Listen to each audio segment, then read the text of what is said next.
ਸਤਿ ਸ਼੍ਰੀ ਅਕਾਲ। ਤੁਸੀਂ ਜੁੜੇ ਹੋਏ ਹੋ ਪੰਜਾਬੀ ਡੀ ਯੂਐਸਏ ਦੇ ਨਾਲ ਤੇ ਮੈਂ ਹਾਂ ਪ੍ਰਵੀਨ ਸ਼ਰਮਾ ਲੈ ਕੇ ਹਾਜ਼ਰ ਹਾਂ ਪ੍ਰੋਗਰਾਮ ਖਬਰ ਤੇ ਨਜ਼ਰ।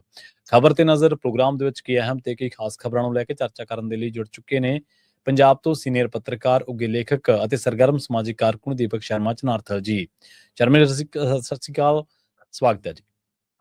ਸਤਿ ਸ਼੍ਰੀ ਅਕਾਲ ਪ੍ਰਵੀਨ ਜੀ, ਸਾਰੇ ਦਰਸ਼ਕਾਂ ਨੂੰ, ਸਰੋਤਿਆਂ ਨੂੰ ਪਿਆਰ ਭਰੀ ਸਤਿ ਸ਼੍ਰੀ ਅਕਾਲ। ਸਤਿ ਸ਼੍ਰੀ ਅਕਾਲ ਜੀ। ਪ੍ਰੋਗਰਾਮ ਦੇ ਵਿੱਚ ਅੱਗੇ ਵਧਣ ਤੋਂ ਪਹਿਲਾਂ ਧੰਨਵਾਦ ਕਰਦੇ ਚਲੇ ਸਪਾਂਸਰਸ ਦਾ, ਜਿਹੜੇ ਜ਼ਰੀਆ ਬਣਦੇ ਨੇ ਇਹਨਾਂ ਪ੍ਰੋਗਰਾਮਾਂ ਨੂੰ ਤੁਹਾਡੇ ਤੱਕ ਪਹੁੰਚਾਉਣ ਦੇ ਲਈ। ਖਾਲਸਾ ਇੰਸ਼ੋਰੈਂਸ ਏਜੰਸੀ ਵਾਲੇ, ਜਿਨ੍ਹਾਂ ਤੋਂ ਤੁਸੀਂ ਹਰ ਤਰੀਕੇ ਦੀ ਇੰਸ਼ੋਰੈਂਸ ਲੈ ਸਕਦੇ ਹੋ। ਇੰਸ਼ੋਰੈਂਸ ਬਾਰੇ ਪਤਾ ਕਰਨ ਦੇ ਲਈ ਇਹਨਾਂ ਦਾ ਨੰਬਰ ਹੈ 408-272-2500। ਇਹ 1992 ਤੋਂ ਲਗਾਤਾਰ ਇੰਸ਼ੋਰੈਂਸ ਬਿਜ਼ਨਸ ਦੇ ਵਿੱਚ ਸ਼ਾਨਦਾਰ ਸੇਵਾਵਾਂ ਦੇ ਰਹੇ ਨੇ ਤੇ ਅਮਰੀਕਾ ਭਰ ਦੇ ਵਿੱਚ ਇੰਸ਼ੋਰੈਂਸ ਕਰਦੇ ਨੇ। ਓਬਾਮਾ ਕੇਅਰ, ਮੈਡੀਕੇਅਰ ਜਾਂ ਫਿਰ ਕਵਰਡ ਕੈਲੀਫੋਰਨੀਆ ਬਾਬਤ ਪਾਲਿਸੀ ਕਰਵਾਉਣ ਦੇ ਲਈ, ਸਲਾਹ ਲੈਣ ਦੇ ਲਈ ਅੱਜ ਹੀ ਕਾਲ ਕਰੋ 408-272-2500 ਤੇ। ਟਰਕੀਅਨ ਇਮੀਗ੍ਰੇਸ਼ਨ ਲਾ ਫਰਮ ਵਾਲੇ, ਜੇ ਟਰਕੀਅਨਾਂ, ਟੋਨੀ ਟਰਕੀਅਨਾਂ ਦੇ ਨਾਲ ਤੁਸੀਂ ਯੂਐਸ ਇਮੀਗ੍ਰੇਸ਼ਨ ਬਾਬਤ ਕੋਈ ਵੀ ਸਲਾਹ ਕਰਨੀ ਹੈ, ਕੋਈ ਵੀ ਸਵਾਲ ਪੁੱਛਣਾ ਤੇ ਇਹਨਾਂ ਦਾ ਨੰਬਰ ਹੈ 415-909-0503। Gurdeep Singh Birdi Clovis, Mandeep Singh San Jose, Gurnam Singh Antelope, Jarnail Singh Seattle, Mandeep Dhillon Yuba City, Lali Singh Grewal Fremont ਤੋਂ। ਇਹਨਾਂ ਸਾਰੇ ਹੀ ਸਪਾਂਸਰਸ ਦਾ ਬਹੁਤ ਬਹੁਤ ਧੰਨਵਾਦ। ਤੇ ਜੇਕਰ ਤੁਸੀਂ ਵੀ ਪੰਜਾਬੀ ਡੀਐਸਏ ਦੇ ਇਹਨਾਂ ਪ੍ਰੋਗਰਾਮਾਂ ਨੂੰ ਸਪਾਂਸਰ ਕਰਨਾ ਚਾਹੁੰਦੇ ਹੋ ਤਾਂ ਸਟੂਡੀਓ ਦਾ ਨੰਬਰ ਹੈ 408-272-5200। ਅੱਜ ਦਾ ਇਹ ਖਬਰ ਤੇ ਨਜ਼ਰ ਪ੍ਰੋਗਰਾਮ ਸਾਲ 2026 ਦੀ 16 ਮਾਰਚ ਦਾ ਪ੍ਰੋਗਰਾਮ ਹੈ ਤੇ ਦਿਨ ਅੱਜ ਸੋਮਵਾਰ ਹੈ। ਖਬਰਾਂ ਦੇ ਵੱਲ ਆਈਏ ਸ਼ਰਮਾ ਜੀ, ਸ਼ੁਰੂਆਤ ਕਰੀਏ ਆਪਾਂ ਪੰਜਾਬ ਦੇ ਵਿੱਚ ਖਰਾਬ ਹੋਏ ਮੌਸਮ ਦੀ। ਆਪਾਂ ਇੱਕ ਦਿਨ ਗੱਲ ਕਰ ਰਹੇ ਸੀ ਨਾ, ਜਦੋਂ ਮੌਸਮ ਖਰਾਬ ਹੁੰਦਾ ਕਿਸਾਨਾਂ ਦੇ ਤੌਖਲੇ ਵੱਧ ਜਾਂਦੇ ਨੇ, ਫਸਲਾਂ ਤੋਂ ਲੈ ਕੇ ਫਲ ਸਬਜ਼ੀਆਂ ਨੁਕਸਾਨੀਆਂ ਜਾਂਦੀਆਂ ਨੇ। ਤੇ ਉਸ ਦੇ ਨਾਲ ਨਾਲ ਮੌਸਮ ਖਰਾਬ ਇਕੱਲਾ ਕੁਦਰਤੀ ਨਹੀਂ ਗਾ, ਸਿਆਸੀ ਵੀ ਹੋ ਚੁੱਕਿਆ ਜੀ। ਪ੍ਰਵੀਨ ਜੀ, ਬਿਲਕੁਲ ਇਹ ਗੱਲ ਤੁਹਾਡੀ ਬਹੁਤ ਦਰੁਸਤ ਹੈ ਕਿ ਇਸ ਸਮੇਂ ਪੰਜਾਬ ਦਾ ਮੌਸਮ ਕਾਫੀ ਖਰਾਬ ਹੈ ਜੀ। ਉਹਦੇ ਵਿੱਚ ਕੁਦਰਤੀ ਵੀ ਹੈ, ਸਿਆਸੀ ਵੀ ਹੈ ਤੇ ਸਮਾਜਿਕ ਤਾਣਾ ਬਾਣਾ ਵੀ ਹੈ। ਸਭ ਤੋਂ ਪਹਿਲੀ ਗੱਲ ਤਾਂ ਇਹ ਹੈ ਕਿ ਪਿਛਲੇ 2 ਦਿਨਾਂ ਤੋਂ ਪੰਜਾਬ ਦੇ ਵਿੱਚ ਅਚਾਨਕ ਮੌਸਮ ਨੇ ਤਬਦੀਲੀ ਫੜੀ ਤੇ ਤੇਜ਼ ਹਵਾਵਾਂ, ਬੂੰਦਾਬਾਂਦੀ, ਕਿਣਮਣਕਾਣੀ, ਫਿਰ ਕਿਤੇ ਤੇਜ਼, ਕਿਤੇ ਹਲਕਾ, ਕਿਤੇ ਦਰਮਿਆਨਾ ਮੀਂਹ ਪੈਣ ਦੀਆਂ ਖਬਰਾਂ, ਤੇ ਉਹਦੇ ਵਿੱਚ ਹੀ ਕਈ ਥਾਵਾਂ ਤੇ ਗੜੇਮਾਰੀ ਤੱਕ ਦੀਆਂ ਖਬਰਾਂ ਆਈਆਂ। ਜਦੋਂ ਫਰਵਰੀ ਦਾ ਆਖਰੀ ਹਫ਼ਤਾ ਸੀ ਤਦ ਅਚਾਨਕ ਪੰਜਾਬ 'ਚ ਮੌਸਮ ਨੇ ਤਬਦੀਲੀ ਵਾਲਾ ਰਾਹ ਅਖਤਿਆਰ ਕੀਤਾ ਤੇ ਰਾਤਾਂ ਨੂੰ ਮਾੜੀ ਮੋਟੀ ਠੰਡ ਠੀਕ ਹੁੰਦੀ ਸੀ, ਪਰ ਦਿਨ ਦੇ ਵਿੱਚ ਬਹੁਤ ਤਪਸ਼ ਹੋ ਜਾਂਦੀ ਸੀ ਜੀ। ਮਾਰਚ ਦੇ ਪਹਿਲੇ ਹਫ਼ਤੇ ਆਉਂਦੇ ਆਉਂਦੇ ਦਿਨ ਰਾਤ ਦੋਵੇਂ ਤਪਣ ਲੱਗ ਪਏ ਤੇ ਉਸ ਨੇ ਖੇਤੀ ਮਾਹਿਰਾਂ ਨੂੰ ਫਿਕਰ 'ਚ ਪਾਇਆ। ਉਹਨਾਂ ਦਾ ਮੰਨਣਾ ਸੀਗਾ ਕਿ ਜਿੰਨੀ ਗਰਮੀ ਅਚਾਨਕ ਇਹਨਾਂ ਦਿਨਾਂ 'ਚ ਵਧੀ ਹੈ, ਇਹਦਾ ਅਸਰ ਸਿੱਧਾ ਕਣਕ ਦੇ ਦਾਣੇ ਤੇ ਪੈਣਾ ਤੇ ਦਾਣਾ ਮੋਜੂ ਹੋ ਜਾਣਾ, ਸੁੰਗੜ ਜਾਣਾ, ਉਹਨੇ ਹਨਾ ਕਮਜ਼ੋਰ ਹੋ ਜਾਣਾ ਤੇ ਫਿਰ ਵਜਨ ਘਟ ਜਾਣਾ ਤੇ ਝਾੜ ਘੱਟ ਆਊਗਾ ਇਸ ਵਾਰ। ਇਹ ਫਿਕਰ ਸੀਗਾ ਕਿ ਇੱਕ ਵਾਰ ਫਿਰ ਮੌਸਮ ਨੇ ਤਬਦੀਲੀ ਲਈ ਤੇ ਮੌਸਮ ਦੇ ਵਿੱਚ ਨਮੀ ਆਈ ਤੇ ਨਮੀ ਆਈ ਮੀਂਹ ਦੇ ਰੂਪ 'ਚ। ਜੇ ਇਕੱਲੀ ਕਣੀਆਂ ਪੈ ਜਾਂਦੀਆਂ, ਮੀਂਹ ਪੈ ਜਾਂਦਾ, ਸ਼ਾਇਦ ਫਿਰ ਕੋਈ ਇੰਨਾ ਮਸਲਾ ਨਹੀਂ ਸੀਗਾ, ਫਿਰ ਇਹ ਲਾਹੇਵੰਦ ਵੀ ਹੋ ਜਾਂਦਾ ਹੈ ਕਈ ਵਾਰ। ਇਸ ਆਖਰੀ ਦੌਰ ਦੇ ਉੱਤੇ ਮੀਂਹ ਘਿਓ ਵੀ ਕਹਿੰਦੇ, ਘਿਓ ਦਾ ਕੰਮ ਵੀ ਕਰ ਜਾਂਦਾ। ਪਰ ਜੇ ਉਹਦੇ ਨਾਲ ਹਵਾਵਾਂ ਚੱਲਣ ਫਿਰ ਬਹੁਤ ਨੁਕਸਾਨ ਹੁੰਦਾ, ਕਿਉਂਕਿ ਜਦੋਂ ਕਣਕ ਵਿਛ ਜਾਂਦੀ ਹੈ ਫਿਰ ਉਹਦੀਆਂ ਬੱਲੀਆਂ ਜਦੋਂ ਥੱਲੇ ਲੱਗ ਜਾਣ ਫਿਰ ਬਹੁਤ ਬਾਅਦ ਦੇ ਵਿੱਚ ਉਹਨਾਂ ਨੂੰ ਮਤਲਬ ਖੜਿਆਂ ਕਰਨਾ ਕਣਕ ਨੂੰ ਦੁਬਾਰਾ, ਜਾਂ ਹਨਾ ਉਹਦੇ ਵਿੱਚੋਂ ਹਵਾ ਦਾ ਕ੍ਰਾਸ ਨਾ ਹੋ ਪਾਉਣਾ, ਫਿਰ ਉਹ ਬਹੁਤ ਨੁਕਸਾਨ ਹੁੰਦਾ। ਹੁਣ ਪੰਜਾਬ ਦੇ ਜ਼ਿਆਦਾਤਰ ਖੇਤਰਾਂ ਦੇ ਵਿੱਚ ਤੇਜ਼ ਹਵਾਵਾਂ ਵੀ ਚੱਲੀਆਂ ਤੇ ਮੀਂਹ ਵੀ ਪਿਆ ਤੇ ਨਾਲ ਹੀ ਅਬੋਹਰ, ਮਾਨਸਾ, ਫਰੀਦਕੋਟ, ਇਸ ਖੇਤਰਾਂ 'ਚ ਤਾਂ ਗੜੇਮਾਰੀ ਵੀ ਹੋ ਗਈ ਜੀ। ਤੇ ਉਸ ਗੜੇਮਾਰੀ ਨੇ ਜਾਂ ਤੇਜ਼ ਹਵਾਵਾਂ ਨੇ ਫਸਲਾਂ ਨੂੰ ਬਚਾਤਾ ਤੇ ਹੁਣ ਉਹਦੇ ਨਾਲ ਕਾਫੀ ਨੁਕਸਾਨ ਮੰਨਿਆ ਜਾ ਰਿਹਾ ਕਿ ਕਣਕਾਂ ਦਾ ਭਾਰੀ ਨੁਕਸਾਨ ਹੋਇਆ। ਤੇ ਮੌਸਮ ਵਿਭਾਗ ਦਾ ਕਹਿਣਾ ਕਿ ਅਜੇ ਅਗਲੇ 3 ਤੋਂ 4 ਦਿਨ 20 ਤਰੀਕ ਤੱਕ, 20 ਮਾਰਚ ਤੱਕ ਮੌਸਮ 'ਚ ਜਿਹੇ ਬਦਲਾਅ ਆ ਸਕਦੇ ਨੇ। ਜੇ ਇਕੱਲੀ ਨਮੀ ਰਹੇ ਫਿਰ ਠੀਕ ਹੈ, ਤੇ ਜੇ ਪਰ ਇਹ 'ਚ ਗਰਮੀ ਵੀ ਆਉਂਦੀ ਹੈ ਤੇ ਵਿੱਚ ਫਿਰ ਮੀਂਹ ਤੇ ਗੜੇਮਾਰੀ, ਫਿਰ ਕਣਕਾਂ ਲਈ ਜਾਂ ਹੋਰ ਫਸਲਾਂ ਲਈ ਵੀ ਭਾਰੀ ਨੁਕਸਾਨ। ਪਰ ਜਿਹੜੀ ਤੁਸੀਂ ਨਾਲ ਦੂਸਰਾ ਸਵਾਲ ਕੀਤਾ ਕਿ ਇਕੱਲਾ ਕੁਦਰਤੀ ਮੌਸਮ ਨਹੀਂ ਵਿਗੜਿਆ, ਸਿਆਸੀ ਮੌਸਮ, ਬਿਲਕੁਲ ਜੀ, ਸਾਡੇ ਸਿਆਸੀ ਮੌਸਮ ਖਾਸਾ ਵਿਗੜ ਚੁੱਕਿਆ। ਹੁਣ ਸਾਡਾ ਸਾਰਾ ਸਿਆਸੀ ਕੰਮਕਾਰ ਸਿਰਫ ਚੋਣਾਂ ਨੂੰ ਧਿਆਨ 'ਚ ਰੱਖ ਕੇ, 27 ਨੂੰ ਧਿਆਨ 'ਚ ਰੱਖ ਕੇ, ਉਹਨੂੰ ਰੱਖ ਕੇ ਹੁੰਦਾ। ਪੰਜਾਬ ਨੂੰ ਧਿਆਨ 'ਚ ਰੱਖ ਕੇ, ਪੰਜਾਬ ਦੇ ਲੋਕਾਂ ਨੂੰ, ਵੋਟਰਾਂ ਨੂੰ ਵੀ ਧਿਆਨ 'ਚ ਰੱਖ ਕੇ ਨਹੀਂ ਹੁੰਦਾ। ਮਤਲਬ ਜੇ ਆਪਾਂ ਕਹੀਏ ਕਿ ਉਹਨਾਂ ਨੂੰ ਵਸਨੀਕ ਵਜੋਂ ਦੇਖ ਕੇ ਨਹੀਂ ਹੁੰਦਾ। ਵੋਟ ਬੈਂਕ ਪੱਕਾ ਕਰਨ ਲਈ 2027 'ਚ ਵੋਟਾਂ ਲੈਣ ਲਈ, ਜਾਂ ਟਾਰਗੇਟ 2027 ਆ ਉਹਨੂੰ ਲੈਣ ਲਈ ਸਾਰਾ ਕੁਛ ਹੁੰਦਾ। ਪੰਜਾਬ ਦੇ ਵਿੱਚ ਇੱਕ ਧਿਰ ਕਹਿੰਦੀ ਕਿ ਅਸੀਂ ਪੰਥਕ ਰਵਾਇਤ ਦੇ ਵਿੱਚੋਂ, ਅਸੀਂ ਉਸ ਆਸ਼ੀਰਵਾਦ ਚੋਂ ਜਨਮੇ ਆ, 2 ਦਸੰਬਰ ਦੇ ਹੁਕਮਨਾਮਿਆਂ ਚੋਂ ਜਨਮੇ ਆ ਜੀ, ਪੁਨਰ ਸਰਜੀਤ ਅਕਾਲੀ ਦਲ। ਉਸ ਦੀ ਸਥਿਤੀ ਇਹ ਹੈ ਕਿ ਰੋਜ਼ ਪ੍ਰਧਾਨ ਜੀ ਨੂੰ ਕਹਿਣਾ ਪੈਂਦਾ 2 ਚੱਲੇ ਨੇ, ਜਾਂਦੇ ਆ ਚਲੇ ਜਾਣ। ਮਤਲਬ ਫਿਰ ਉਹ ਆਪ ਹੀ ਕਹੀ ਜਾਂਦੇ ਨੇ, ਇਹਦਾ ਮਤਲਬ ਟੁੱਟ ਭੱਜ ਦੀ ਸਥਿਤੀ ਉੱਥੇ ਤਾਂ ਬਣੀ ਹੋਈ ਹੈ ਹੈਨਾ। ਪੁਨਰ ਤਾਂ ਸਰਜੀਤ ਹੁੰਦਾ ਦਿਖਦਾ ਨਹੀਂਗਾ। ਦੂਸਰੇ ਪਾਸੇ ਸ਼੍ਰੋਮਣੀ ਅਕਾਲੀ ਦਲ ਦੇ ਨਾਂ ਦੇ ਉੱਤੇ ਸੁਖਬੀਰ ਸਿੰਘ ਬਾਦਲ ਨੇ ਇਕੱਲੇ ਨਹੀਂ ਝੰਡਾ ਚੱਕਿਆ ਹੋਇਆ। ਠੀਕ ਹੈ, ਰੈਲੀਆਂ 'ਚ ਇਕੱਠ ਆਉਂਦਾ ਹੈ, ਲੀਡਰ ਪੁਰਾਣੇ ਨਵੇਂ ਸਾਰਾ ਕੁਝ ਹੈਗੇ ਆ, ਪਰ ਚਿਹਰਾ ਮੋਹਰਾ ਲੈ ਦੇ ਕੇ ਇਕੱਲਾ ਸੁਖਬੀਰ ਹੈ। ਤੇ ਹੁਣ ਤਾਂ ਉਹ ਅਕਾਲੀ ਦਲ ਦਾ ਜ਼ਿਕਰ ਵੀ ਨਹੀਂ ਕਰਦੇ, ਹੁਣ ਤਾਂ ਸਿੱਧਾ ਉਹੀ ਕਹਿਣ ਲੱਗ ਪਏ ਕਿ ਪੰਜਾਬ ਬਚਾਓ, ਸੁਖਬੀਰ ਲਿਆਓ। ਸਹੀ ਹੈ। ਤੇ ਉਹ ਤਾਂ ਇਹ ਵੀ ਕਹਿੰਦੇ ਕੋਈ ਟਾਈਮ ਸੀਗਾ ਕਿ ਜਦੋਂ ਲੋਕ ਤੱਕੜੀ ਦੇ ਉੱਤੇ ਮੋਹਰ ਲਾਉਣ ਤੋਂ ਪਹਿਲਾਂ ਉਹ ਪਰਚੀ ਨੂੰ ਮੱਥੇ ਨਾਲ ਲਾਉਂਦੇ ਸੀ, ਫਿਰ ਮੋਹਰ ਲਾ ਕੇ ਫਿਰ ਡੱਬੇ 'ਚ ਪਾਉਂਦੇ ਸੀ। ਤੇ ਫਿਰ ਸੁਖਬੀਰ ਬਾਦਲ ਜੀ ਉਹ ਟਾਈਮ ਚੇਤੇ ਆਉਂਦਾ ਤਾਂ ਉਸ ਸਮੇਂ ਦੇ ਲੀਡਰਾਂ ਦੇ ਕਿਰਦਾਰ ਵੀ ਚੇਤੇ ਕਰ ਲਓ ਨਾ ਕਿ ਕੀ ਸੀ। ਸਹੀ ਗੱਲ, ਬਿਲਕੁਲ। ਜੇ ਪਰਚੀ ਮੱਥੇ ਨੂੰ ਲੱਗਦੀ ਸੀ ਤਾਂ ਲੱਗਦੀ ਕਿਉਂ ਸੀ, ਤੇ ਅੱਜ ਵਾਲੇ ਤੁਹਾਡੀ ਲੀਡਰਸ਼ਿਪ ਦਾ ਕਿਰਦਾਰ ਕੀ ਹੈ। ਸਹੀ ਹੈ। ਤੁਹਾਡੇ ਕੋਲ ਵਿਜ਼ਨ ਕੀ ਆ, ਤੁਹਾਡੇ ਕੋਲ ਪੰਜਾਬ ਦੇ ਲਈ ਕੁਰਬਾਨ ਕਰਨ ਲਈ ਕੀ ਹੈ, ਤੇ ਹਾਸਲ ਕਰਨ ਲਈ ਤੁਹਾਡੇ ਕੋਲ ਆਪਣੇ ਵਾਸਤੇ ਕੀ ਹੈ। ਇਹ ਸਾਰਾ ਸਵਾਲ ਖੜਾ ਹੈ। ਸੋ ਇਸ ਲਈ ਆਪਾ ਧਾਪੀ ਹੈ ਇਸ ਸਮੇਂ ਦੇ ਵਿੱਚ, ਤੇ ਇਸ ਤੋਂ ਅਛੂਤੀ ਕਾਂਗਰਸ ਦਾ ਜਮਾ ਹੀ ਨਹੀਂ। ਕਾਂਗਰਸ ਤਾਂ ਆਪੇ ਕਹੀ ਜਾਂਦੀ ਹੈ ਕਿ ਮੇਰਾ ਆਹ ਪਲੇਅਰ ਵੀ ਸਪੇਅਰ 'ਚ ਚਲਾ ਜਾਵੇ, ਆਹ ਵੀ ਸਪੇਅਰ 'ਚ ਚਲਾ ਜਾਵੇ, ਤੇ ਉਹ ਇਹ ਭੁੱਲ ਜਾਂਦੇ ਆ ਕਿ ਜੇ ਇੱਧਰ ਸਾਰੇ ਜਾਂਦੇ ਨੇ ਟੀਮੇ ਬਾਹਰ ਹੋ ਜੂਗੀ, ਫਿਰ ਕਰੋਗੇ ਕੀ। ਸਹੀ ਗੱਲ, ਬਿਲਕੁਲ। ਤੇ ਉੱਥੇ ਲੈ ਦੇ ਕੇ ਇਸੇ ਜ਼ੋਰ ਅਜਮਾਇਸ਼ 'ਚ ਨੇ ਕਿ ਲੋਕਾਂ ਨੂੰ ਤਾਂ ਸਾਨੂੰ ਵੋਟ ਪਾ ਹੀ ਦੇਣੀ ਆ, ਬਸ ਆਪਾਂ ਮੁੱਖ ਮੰਤਰੀ ਦਾ ਚਿਹਰਾ ਆਪਾਂ ਬਣ ਜਾਈਏ, ਬਸ ਗੱਲ ਆਪਣੀ ਬਣੀ ਪਈ ਆ। ਉਹ ਅਜੇ ਵੀ ਇਸ ਭਰਮ 'ਚ ਤੁਰੇ ਫਿਰਦੇ ਨੇ। ਮੈਂ ਉਹਨਾਂ ਨੂੰ ਕਈ ਵਾਰ ਗੱਲ ਹੁੰਦੀ ਨੇ, ਮੈਂ ਅਕਸਰ ਕਹਿੰਦਾ ਨਾ ਕਿ ਭੁਪਿੰਦਰ ਹੁੱਡਾ ਨੂੰ ਪੁੱਛ ਕੇ ਦੇਖ ਲਿਓ। ਸਹੀ ਗੱਲ। 3 ਵਾਰ ਹੋ ਗਈ ਉਹਦੇ ਨਾਲ, ਉਹ ਵੀ 3 ਵਾਰ ਮੁੱਖ ਮੰਤਰੀ ਬਣਦਾ। ਸੋ ਇਸ ਲਈ ਇਹ ਹਿਸਾਬ ਲਾ ਕੇ ਸੋਚੋ ਕਿ ਤੁਸੀਂ ਕੀ, ਲੋਕ ਜੇ ਤੁਹਾਨੂੰ ਵੋਟ ਪਾਉਣਾ ਵੀ ਚਾਹੁੰਦੇ ਨੇ, ਤੁਸੀਂ ਵੋਟ ਲੈਣ ਦੇ ਹੱਕਦਾਰ ਹੋ ਵੀ ਕਿ ਨਹੀਂ। ਤੁਹਾਡੇ ਕੋਲ ਉਹ ਦਮਖਮ ਹੈ। ਤੇ ਬੀਜੇਪੀ ਤਾਂ ਮਤਲਬ ਕਿ ਜੋ ਸਾਮਦਾਮ ਦੰਡ ਭੇਦ ਵਾਲਾ ਫਾਰਮੂਲਾ ਮਨੀਸ਼ ਸ਼ੋਦੀ ਅਪਣਾਉਂਦਾ ਉਹੀ ਇਹ ਅਪਣਾਉਂਦੇ ਨੇ। ਸੋ ਲੈ ਦੇ ਕੇ ਇਹ ਤਾਂ ਇੱਕੋ ਧਰਾਤਲ ਤੇ ਤੁਰ ਰਹੇ ਨੇ। ਪੰਜਾਬ 'ਚ ਵਰਗ ਵੰਡ ਦੀ ਰਾਜਨੀਤੀ, ਤੇ ਕਿਤੇ ਨਾ ਕਿਤੇ ਜੇ ਬੀਜੇਪੀ ਨੂੰ ਲੱਗਦਾ ਕਿ ਅਸੀਂ SC BC ਤੇ ਹਿੰਦੂ ਵੋਟ ਤੇ ਨਜ਼ਰ ਰੱਖ ਦਈਏ, ਤੇ ਉਹ ਇਹਨਾਂ ਨੂੰ ਵੀ ਲੱਗਦਾ ਆਮ ਆਦਮੀ ਪਾਰਟੀ ਨੂੰ ਕਿ ਕਿਸਾਨੀ ਵਾਲੀ ਵੋਟ ਤਾਂ ਹੁਣ ਸਾਨੂੰ ਪੈਣੀ ਨਹੀਂ, ਕਿਸਾਨੀ ਦਾ ਜ਼ਿਕਰ ਵੀ ਛੱਡ ਦੋ, ਉਸ ਖੇਤੀ ਨੀਤੀ ਨੂੰ ਵੀ ਪਰੇ ਰੱਖ ਦੋ, ਪਿੰਡਾਂ ਨੂੰ ਵੀ ਪਰੇ ਕਰ ਦੋ, ਸ਼ਹਿਰੀਆਂ ਨੂੰ ਖੁਸ਼ ਕਰ ਲਓ, ਵਪਾਰੀਆਂ ਨੂੰ ਖੁਸ਼ ਕਰ ਲਓ, ਇਹ ਉਧਰ ਨੂੰ ਤੁਰੇ ਹੋਏ ਨੇ।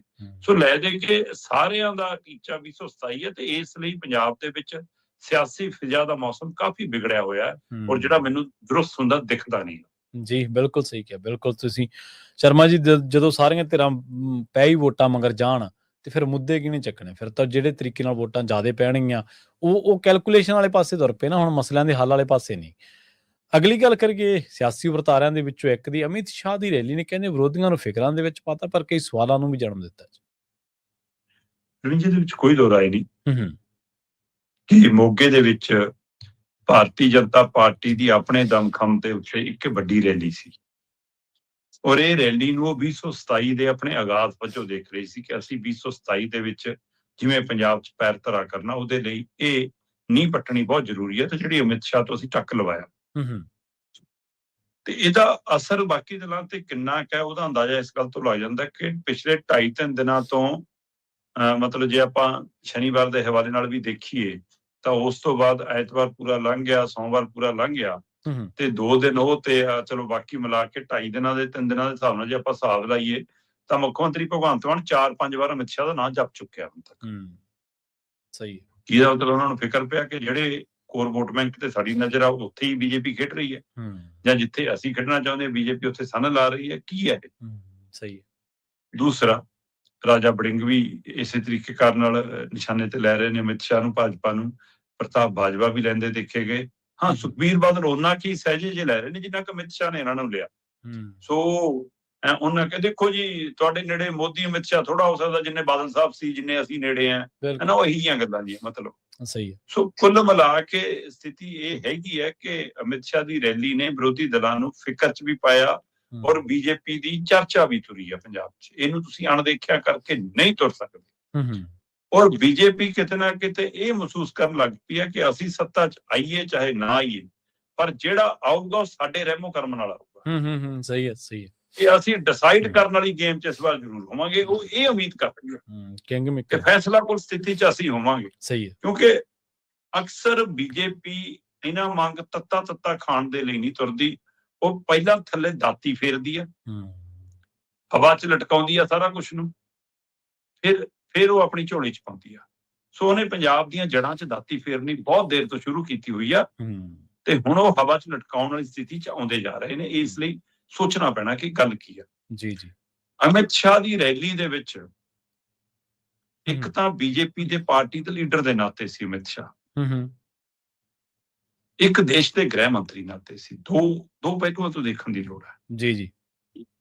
ਜੇ ਤਾਂ ਉਹਨੂੰ ਬੀਜੇਪੀ ਦੇ ਲੀਡਰ ਵਜੋਂ ਦੇਖਣਾ ਹੈ, ਹੂੰ, ਤਾਂ ਵੀ ਪਾਰਟੀ ਦੇ ਲਈ ਰੈਲੀ ਬਾਕਮਾਲ ਆ। ਹੂੰ, ਤੇ ਜੇ ਦੇਸ਼ ਦੇ ਗ੍ਰਹਿ ਮੰਤਰੀ ਦੀ ਨਜ਼ਰ ਤੋਂ ਦੇਖਣਾ ਹੈ, ਤਾਂ ਪੰਜਾਬ ਨੂੰ ਜੀ। ਮੂਰਖ ਬਣਾਉਣ ਤੋਂ ਬਿਨਾਂ ਕੁਝ ਨਹੀਂ ਹੋਇਆ। ਹੂੰ, ਚਾਹੇ ਉਹਦੇ ਵਿੱਚ ਉਹਨਾਂ ਦੇ ਵਰਕਰ ਆਉਣ ਤੇ ਚਾਹੇ ਉਹਨਾਂ 'ਚ ਉਹਨਾਂ ਦੇ ਵਿਰੋਧੀ ਹੋਣ। ਜੀ, ਜੀ, ਸਹੀ ਹੈ। ਬਈ ਦੇਸ਼ ਦਾ ਗ੍ਰਹਿ ਮੰਤਰੀ ਹੋਵੇ ਤੇ ਪ੍ਰਧਾਨ ਮੰਤਰੀ ਤੋਂ ਬਾਅਦ ਦੂਏ ਨੰਬਰ ਤੇ ਉਹਦਾ ਨਾਂ ਹੋਵੇ ਤੇ ਦੋਹਾਂ ਦੀ ਤੂਤੀ ਬੋਲਦੀ ਹੋਵੇ, ਹੂੰ, ਹੂੰ, ਹੂੰ, ਹੂੰ, ਹੂੰ। ਤੇ ਤੁਸੀਂ ਨਾ ਪੰਜਾਬ ਦੇ ਮਸਲਿਆਂ ਨੂੰ ਛੂਹੋ, ਨਾ ਪੰਜਾਬ ਦੇ ਮੁੱਦਿਆਂ ਦੀ ਬਾਤ ਪਾਓ ਤੇ ਨਾ ਪੰਜਾਬ ਦੇ ਲਈ ਕੁਝ ਕਰਕੇ ਜਾਓ। ਸਹੀ ਗੱਲ। ਜੀ, ਜੀ, ਬਿਲਕੁਲ। ਸਾਡੀ ਸਰਕਾਰ ਬਣਾ ਦਿਓ, ਅਸੀਂ ਨਸ਼ਾ ਰੋਕ ਦਿਆਂਗੇ। ਸਾਡੀ ਸਰਕਾਰ ਬਣਾ ਦਿਓ, ਅਸੀਂ ਧਰਮ ਪਰਿਵਰਤਨ ਖਿਲਾਫ ਕਾਨੂੰਨ ਲਿਆਵਾਂਗੇ।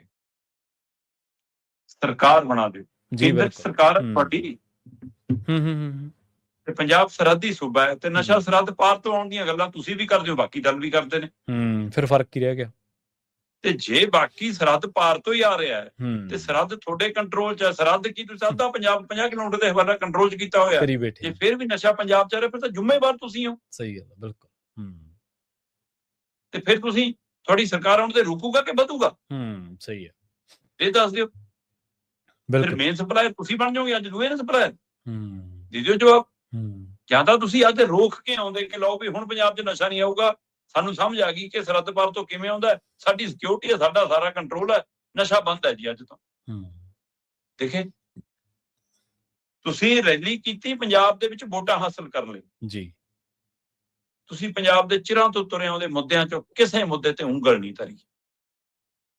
ਪਾਣੀਆਂ ਦੀ ਬਾਤ, ਪਾਣੀਆਂ ਦੀ ਵੰਡ ਦੀ ਬਾਤ, ਹੂੰ, ਪਾਣੀਆਂ ਦਾ ਧਰਤੀ ਹੇਠਲੇ ਗਰਕਣ ਦੀ ਬਾਤ, ਪੰਜਾਬ ਦੇ ਪਾਣੀਆਂ ਦੇ ਜ਼ਹਿਰੀ ਹੋਣ ਦਾ ਮਸਲਾ, ਤੁਸੀਂ ਕਿਹੜਾ ਰੋਡ ਮੈਪ ਲੈ ਕੇ ਆਏ ਹੋ, ਸਾਨੂੰ ਦੱਸ ਦਿਓ। ਹੂੰ, ਚੰਡੀਗੜ੍ਹ ਤੇ ਪੰਜਾਬੀ ਬੋਲਦੇ ਇਲਾਕਿਆਂ ਦੇ ਲਈ ਤੁਹਾਡੇ ਕੋਲ ਕੀ ਹੈ? ਤੁਹਾਡੀ ਸਟੇਜ ਤੇ ਖੜ ਕੇ ਬੰਦਾ ਕਹੀ ਜਾਂਦਾ ਆ ਮੋਗੇ ਨੂੰ ਬਣਾ ਦਿਓ ਜੀ ਪੰਜਾਬ ਦੀ ਰਾਜਧਾਨੀ। ਦੇਖ ਲਓ, ਇੰਨੇ ਕੁ ਸਾਡੀ ਸਿਆਸੀ ਸੋਚ ਇੰਨੀ ਕੁ ਹੈ। ਇਹਦਾ ਮਤਲਬ ਤੁਸੀਂ ਚੰਡੀਗੜ੍ਹ ਛੱਡਣ ਦਾ ਮਨ ਬਣਾ ਬੈਠੇ ਹੋ। ਤੁਹਾਡੀ ਹੂੰ। ਬੀਜੇਪੀ ਵਾਲੀ ਲੀਡਰਸ਼ਿਪ ਤਾਂ ਇਹ ਸੋਚੀ ਬੈਠੀ ਹੈ। ਸਹੀ ਗੱਲ ਆ, ਸਹੀ ਗੱਲ। ਇਹ ਅਮਿਤ ਸ਼ਾਹ ਜੀ ਚੰਡੀਗੜ੍ਹ ਤੋਂ ਤੁਹਾਨੂੰ ਦਿੱਤਾ ਹੋਇਆ, ਸਾਨੂੰ ਨਵੀਂ ਰਾਜਧਾਨੀ ਦੇ ਦਿਓ। ਹੂੰ, ਇਹ ਕੀ ਹੈ? ਹੂੰ, ਇੱਥੇ ਇਹ ਕਹਿ ਕੇ ਤੁਸੀਂ ਪੰਜਾਬ ਤੋਂ ਵੋਟਾਂ ਭਾਲਦੇ ਹੋ। ਸਹੀ। ਫਿਰ ਪੰਜਾਬ ਦਾ ਪੇਂਡੂ ਵਿਕਾਸ ਫੰਡ ਤੁਸੀਂ ਰੋਕ ਕੇ ਬੈਠੋ। ਹੜ੍ਹਾਂ ਦੀ ਸਥਿਤੀ ਤੁਸੀਂ ਪੰਜਾਬ ਦੀ ਗੱਲ ਨਾ ਪੁੱਛੋ। ਹੂੰ, ਹੂੰ, ਟੈਂਕ ਚੜਾਉਣ ਦੀਆਂ ਗੱਲਾਂ ਕਰੋ ਤੁਸੀਂ ਦੂਜੇ ਦਲ ਦੀਆਂ ਕਿ ਕਾਂਗਰਸ ਨੇ ਕੀਤਾ। ਕਾਂਗਰਸ ਤਾਂ ਆਪਣੀ ਕਰਤੂਤਾਂ ਦਾ ਫਲ ਭੋਗ ਰਹੀ ਆ। ਹੂੰ, ਉਹ ਤਾਂ ਪੰਜਾਬ 'ਚ ਹੀ ਭੋਗਦੀ ਰਹੀ ਆ ਤੇ ਦੇਸ਼ 'ਚ ਵੀ ਭੋਗ ਰਹੀ ਆ। ਜੀ, ਸਹੀ ਹੈ। ਪਰ ਤਾਂ ਵੀ ਤੁਹਾਨੂੰ ਲੱਗਦਾ ਕਿ ਜੇ ਉਹਨੂੰ ਸੱਤਾ ਮਿਲ ਗਈ ਸਾਨੂੰ ਕਿਉਂ ਨਹੀਂ ਮਿਲਦੀ? ਤੁਸੀਂ ਵੀ ਤਾਂ ਮਤਲਬ ਕਿ ਹਮਲਿਆਂ ਕਰਾਉਣ ਦੇ ਲਈ ਧਰਨੇ ਪ੍ਰਦਰਸ਼ਨ ਕਰਦੇ ਰਹੇ ਹੋ। ਕਿਹਨੂੰ ਨਹੀਂ ਦਿਖਦਾ? ਕੌਣ ਭੁੱਲਿਆ? ਅਡਵਾਨੀ ਦੀ ਕਿਤਾਬ ਹਟਾ ਲਓ, ਫਿਰ ਸਾਰੇ ਸੈਂਟਰਾਂ 'ਚੋਂ ਗਏ, ਕਿਸੇ ਨੂੰ ਪੜ੍ਹਨ ਨਾ ਲੱਗ ਜਾਵੇ, ਕਿਸੇ ਨੂੰ ਪਤਾ ਨਾ ਲੱਗ ਜਾਵੇ ਕਿ ਤੁਹਾਡੀ ਵਿਚਾਰਧਾਰਾ ਕੀ ਸੀ। ਸੋ ਇਸ ਲਈ ਤੁਸੀਂ ਪੰਜਾਬ ਦੇ ਉਹਨਾਂ ਕੋਰ ਮਸਲਿਆਂ ਦੇ ਉੱਤੇ ਜਿਹਦੇ ਵਿੱਚ ਅੱਜ ਦੀ ਆਰਥਿਕ ਸਥਿਤੀ ਆ, ਪੇਂਡੂ ਵਿਕਾਸ ਫੰਡ ਹੈ, ਪੰਜਾਬ ਦਾ ਕਰਜ਼ ਹੈ, ਕਿਸਾਨੀ ਹੈ, MSP ਹੈ, ਫਿਰ ਨਰੇਗਾ ਵਰਗਾ ਮਸਲਾ ਹੈ, ਫਿਰ ਪੰਜਾਬ ਦੇ ਵਿੱਚ ਗੈਂਗਸਟਰਵਾਦ ਦਾ ਪਹਿਲੂ ਹੈ, ਪੰਜਾਬ ਦੇ ਵਿੱਚ ਚਿੱਟੇ ਦਾ ਮਸਲਾ ਹੈ, ਪੰਜਾਬ ਦੇ ਵਿੱਚ ਰੁਜ਼ਗਾਰ ਦਾ ਮਸਲਾ ਹੈ, ਪ੍ਰਵਾਸ ਦਾ ਮਸਲਾ ਹੈ। ਕਿਹੜੇ ਮਸਲੇ ਦੀ ਬਾਤ ਪਾਈ? ਜੀ, ਸਹੀ ਹੈ। ਹਾਂ, ਤੁਸੀਂ ਬਾਤ ਪਾਈ ਕਿ ਧਰਮ ਪਰਿਵਰਤਨ ਤੇ ਕਾਨੂੰਨ ਲਿਆਵਾਂਗੇ। ਧਰਮ ਪਰਿਵਰਤਨ ਦਾ ਮਸਲਾ ਵੀ ਪੰਜਾਬ ਦੇ ਸਾਰੇ ਮਸਲਿਆਂ ਚੋਂ ਇੱਕ ਮਸਲਾ ਹੈ। ਇੱਕ ਹੀ ਮਸਲਾ ਨਹੀਂਗਾ, ਸਾਰੇ ਮਸਲਿਆਂ ਚੋਂ ਇੱਕ ਮਸਲਾ ਹੈ। ਪਰ ਤੁਸੀਂ ਇਸ ਮਸਲੇ ਨੂੰ ਤਾਂ ਛੂਹ ਰਹੇ ਕਿਉਂਕਿ ਤੁਹਾਡਾ ਇੱਕ ਹੋਰ ਖੇਤਰ ਹੈ। ਬਿਲਕੁਲ, ਤੁਹਾਡਾ ਵਰਗ ਵੰਡ ਹੀ ਤਾਂ ਹੋਰ ਖੇਤਰ ਹੈ। ਤੁਸੀਂ ਉਸੇ ਖੇਤਰ ਨੂੰ ਤਾਂ ਛੂਹ ਰਹੇ ਹੋ। ਤੁਹਾਨੂੰ ਲੱਗਦਾ ਕਿ ਇਹਦੇ ਨਾਲ ਘੱਟੋ ਘੱਟ ਉਹ ਹਿੰਦੂ ਜਿਹੜਾ ਇਸ ਗੱਲੋਂ ਪੀੜਤ ਹੈ ਕਿ ਲਓ ਜੀ ਇਹ ਤਾਂ ਇੱਥੇ ਈਸਾਈ ਵਧਣ ਲੱਗ ਪਏ, ਉਹ ਸਾਡੇ ਨਾਲ ਆ ਜਾਣਗੇ, ਜਾਂ ਉਹ ਪੇਂਡੂ ਭਾਈਚਾਰਾ ਜਿਹਦੇ ਅੰਦਰ ਇਹ ਡਰ ਹੈਗਾ ਕਿ ਹਾਂ ਜੀ, ਖਾਸ ਕਰਕੇ ਉਹਨੂੰ ਲੱਗਦਾ ਕਿ ਸ਼ਾਇਦ ਏਦਾਂ ਕੱਟੜ ਸਿੱਖ ਸਾਨੂੰ ਪੈ ਜਾਣਗੇ। ਤੇ ਇਸ ਖੇਲ ਦੇ ਵਿੱਚ ਕੀ ਪੰਜਾਬ 'ਚ ਦੰਗਿਆਂ ਵਾਲੇ ਪਾਸੇ ਨੂੰ ਵੀ ਸਥਿਤੀ ਬਣ ਸਕਦੀ ਹੈ, ਫਿਰ ਟਕਰਾਲੀ ਸਥਿਤੀ ਬਣ ਸਕਦੀ ਹੈ। ਸੋ ਇਹ ਸਾਰੇ ਵਰਤਾਰੇ ਦੇ ਵਿੱਚ ਬੀਜੇਪੀ ਪੰਜਾਬ ਦੇ ਹਿੰਦੂਆਂ ਨੂੰ ਗਰੰਟਡ ਲੈਣ ਲੱਗੀ ਆ। ਲੀਡਰ ਸਾਰੇ ਅਸੀਂ ਸਿੱਖ ਸ਼ਾਮਲ ਕਰਾਂਗੇ, ਮੁਰਲੀ ਲਾਈਨ 'ਚ ਲੀਡਰ ਸਿੱਖਾਂ ਦੇ ਦਿਖਾਵਾਂਗੇ। ਵੋਟ ਚਾਹੇ ਸਿੱਖ ਸਾਨੂੰ ਪਾਉਣ ਨਾ ਪਾਉਣ, ਹਿੰਦੂਆਂ ਨੂੰ ਅਸੀਂ ਗਰੰਟੀ ਨਾਲ ਲੈ ਲਾਂਗੇ ਕਿ ਹਿੰਦੂ ਸਾਨੂੰ ਵੋਟ ਪਾ ਦੇਣਗੇ। ਤੇ ਫਿਰ ਪੰਜਾਬ ਦਾ ਹਿੰਦੂ ਵੀ ਨਹੀਂ ਆਇਆ ਤੁਹਾਡੀ ਰੈਲੀ 'ਚ ਤਾਂ ਪੂਰਾ। ਤੁਹਾਨੂੰ ਬੰਦੇ ਦਾ ਰਾਜਸਥਾਨ ਤੋਂ ਲਿਆਉਣੇ ਪੈ ਗਏ।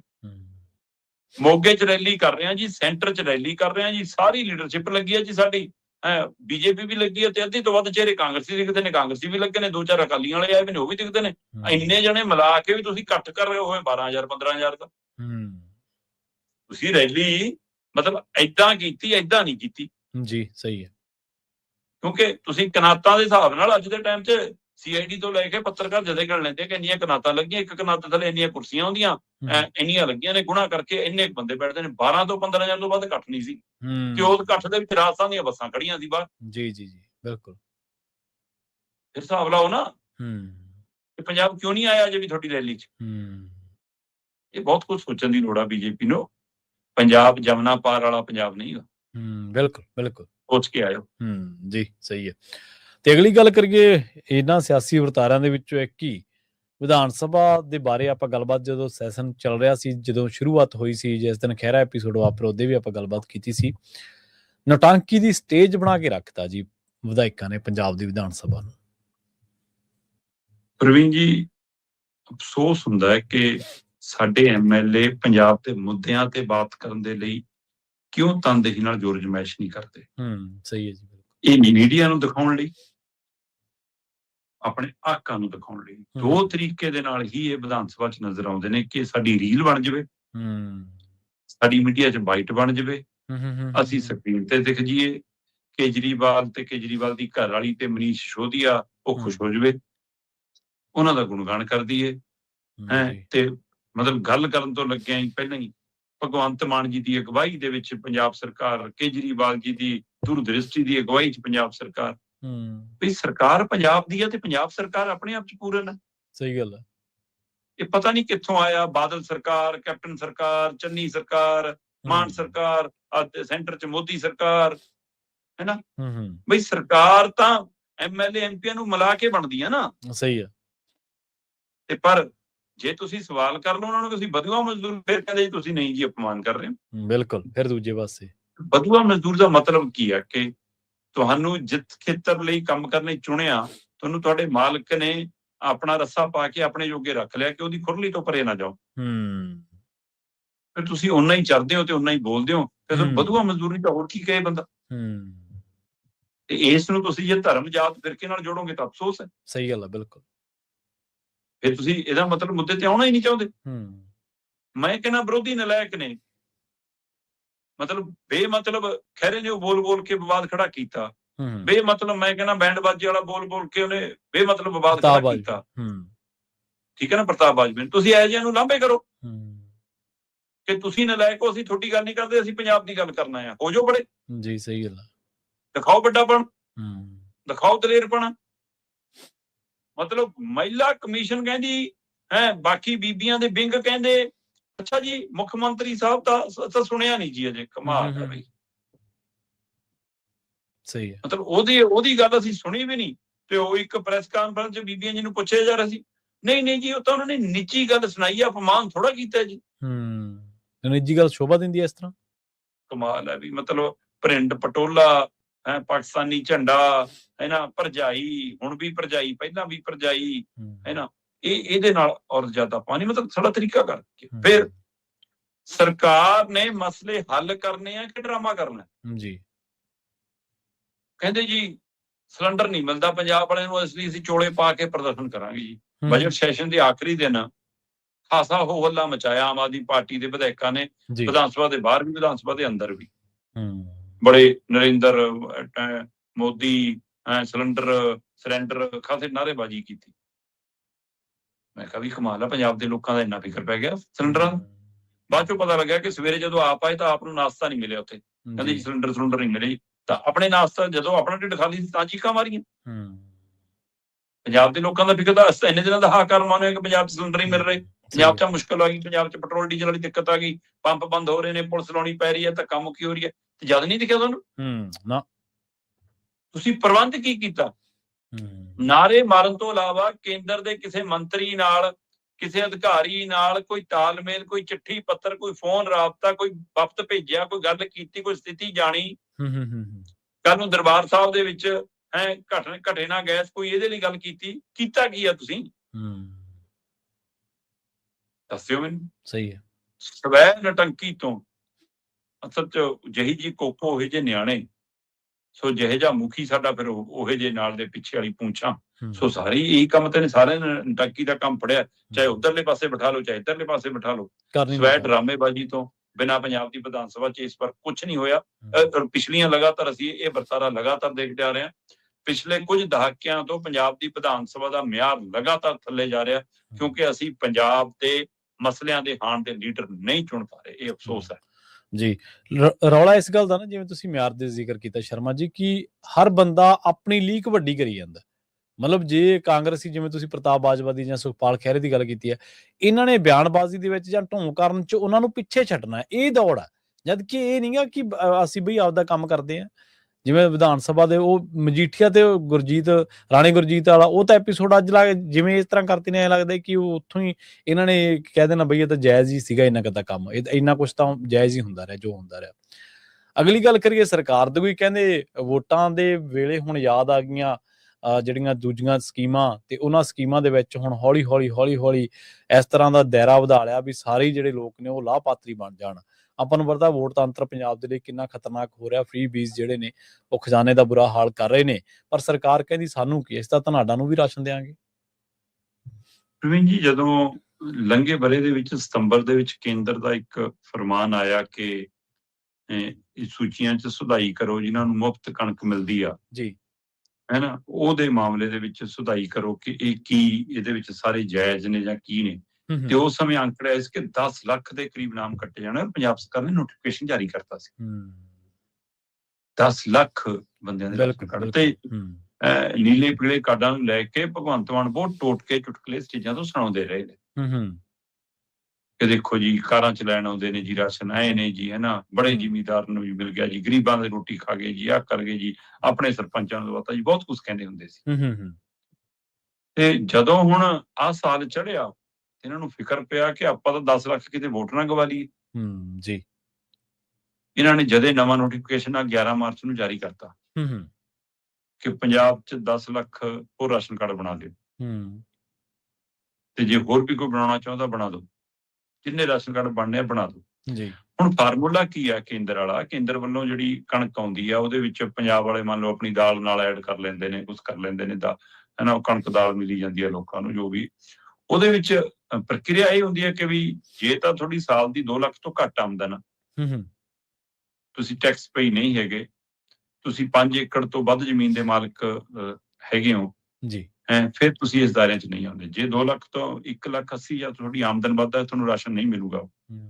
ਜੇ ਤੁਸੀਂ ਟੈਕਸ ਪਈ ਹੋ, ਸਰਕਾਰੀ ਨੌਕਰੀ ਕਰਦੇ ਹੋ, ਕੰਪਨੀ ਦੇ ਡਾਇਰੈਕਟਰ ਹੋ, ਤੁਹਾਡੇ ਕੋਲ 4 ਰੁਪਈਆ ਵਾਹਨ ਹੈ ਜੀ, ਵੈਸੇ 4 ਰੁਪਈਆ ਵਾਹਨ ਤਾਂ ਹੁਣ ਜੇ ਕੋਈ ਵਿਚਾਰਾ 25,000 ਵਾਲੀ 30,000 ਵਾਲੀ ਪੁਰਾਣੀ ਮਰੂਤੀ ਲਈ ਫਿਰਦਾ ਹੈ, ਇਹਦਾ ਮਤਲਬ ਤੁਸੀਂ ਉਹਨੂੰ ਆਟਾ ਦਾਲ ਨਹੀਂ ਦੋਗੇ, ਇਹਦਾ ਮਤਲਬ ਇਹ ਵੀ ਨਹੀਂ ਸਹੀ ਹੈ। ਪਰ ਤੁਸੀਂ ਕਿਹੜੀ ਕਾਰ ਦੀ ਗੱਲ ਕਰਦੇ ਹੋ, ਇਹ ਵੀ ਦੇਖਣ ਵਾਲੀ ਗੱਲ ਹੈ ਨਾ ਕਿ ਉਹਦਾ ਪੈਮਾਨਾ ਕੀ ਹੈ। ਸੋ ਇਸ ਸਾਰੇ ਪਹਿਲੂਆਂ ਦੇ ਵਿੱਚੋਂ ਮਤਲਬ ਕਿ ਇਹ ਕੁਝ ਨਿਯਮ ਨੋਰਮ ਸੀਗੇ ਜੀ ਕਿ ਘਰੇ ਏਸੀ ਲੱਗਿਆ ਕਿ ਨਹੀਂ ਲੱਗਿਆ ਜੀ, ਹੈ ਨਾ, ਕੀ ਕੁਛ ਹੈ। ਤੇ ਹੁਣ ਜਦੋਂ ਵੋਟਾਂ ਨੇੜੇ ਹੀ ਆ, ਕਹਿੰਦੇ ਬਦਲ ਦੋ ਨਿਯਮ, ਕਰ ਦੋ 8 ਲੱਖ ਤੱਕ ਜਿਹਦੀ ਸਾਲਾਨਾ ਆਮਦਨ ਉਹਨੂੰ ਦਿਓ ਰਾਸ਼ਨ। 5 ਏਕੜ ਦੀ ਗੱਲ ਛੱਡੋ, 10 ਏਕੜ ਤੱਕ ਵਾਲੇ ਨੂੰ ਦਿਓ ਰਾਸ਼ਨ ਜੀ। ਜੇ ਕੋਈ ਕੰਪਨੀ ਚਲਾਉਂਦਾ, ਕੰਪਨੀ ਦਾ ਡਾਇਰੈਕਟਰ ਤੱਕ ਉਹਨੂੰ ਦਿਓ ਰਾਸ਼ਨ। ਏਸੀ ਖੜੀ ਹੈ ਤੇ ਚਾਹੇ ਮਾਸਟਰੀ ਖੜੀ ਹੈ ਘਰੇ, ਚਾਹੇ ਜਿੱਡੀ ਮਰਜ਼ੀ ਵੱਡੀ ਕਾਰ ਖੜੀ ਹੈ, ਦਿਓ ਰਾਸ਼ਨ।